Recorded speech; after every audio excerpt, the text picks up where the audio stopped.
এই রাষ্ট্র চলে একটা সংবিধানের আলোকে। বিগত আওয়ামী ফ্যাসিবাদী সরকার রাষ্ট্রের মূলনীতি থেকে, রাষ্ট্র পরিচালনার মূলনীতি থেকে আল্লাহর উপর আস্থা ও বিশ্বাস মুছে দিয়েছিলেন। বর্তমান তারেক রহমানের সরকার, জিয়াউর রহমানের সন্তান ক্ষমতায় আসার পরে সংবিধানে আল্লাহর উপর আস্থা ও পূর্ণ বিশ্বাস সংযোজন করার ঘোষণা দিয়েছেন, সংসদে বিল পাশ করেছেন। হিজবুত তাওহীদ তারা মনে করে আল্লাহ তার রুবুবিয়তের আসনে নাই। নাউজুবিল্লাহ। যদি আল্লাহ তার রুবুবিয়তের আসনে না থাকে তাহলে হিজবুত তাওহীদ আল্লাহর উপর আস্থা ও বিশ্বাস রাখে না। আমরা বেশ স্পষ্ট দাবি করছি, বাংলাদেশের সংবিধানের রাষ্ট্র পরিচালনার মূলনীতির আলোকে হিজবুত তাওহীদকে সংবিধান লঙ্ঘনের দায়ে নিষিদ্ধ করতে হবে। দ্বিতীয় নম্বর কথা হলো রাষ্ট্রধর্ম ইসলাম। তারা বলে এই ইসলাম প্রকৃত ইসলাম নয়। রাষ্ট্রধর্মের যে ইসলাম, এই ইসলামে আমরা অনুসারী। হিজবুত তাওহীদ রাষ্ট্রধর্ম ইসলাম মানে না, সেই জন্য তাদেরকে নিষিদ্ধ করতে হবে।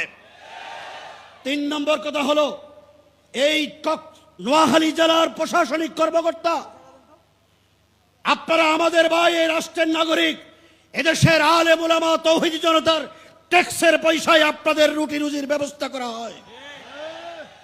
আমরা শুনেছি দায়িত্বশীলদেরকে হয়রানি করা হচ্ছে।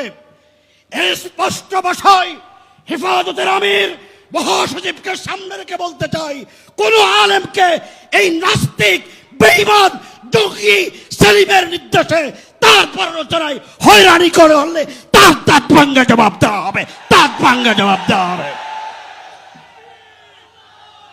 শেষ কথা শুনেন, শেষ কথা হলো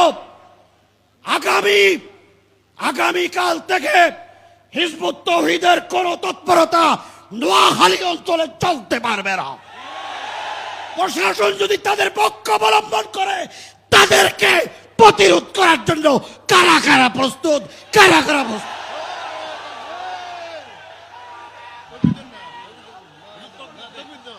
নারায়ে তাকবীর। কাফের কাফের, হিজবুত তাওহীদ কাফের। নারায়ে তাকবীর।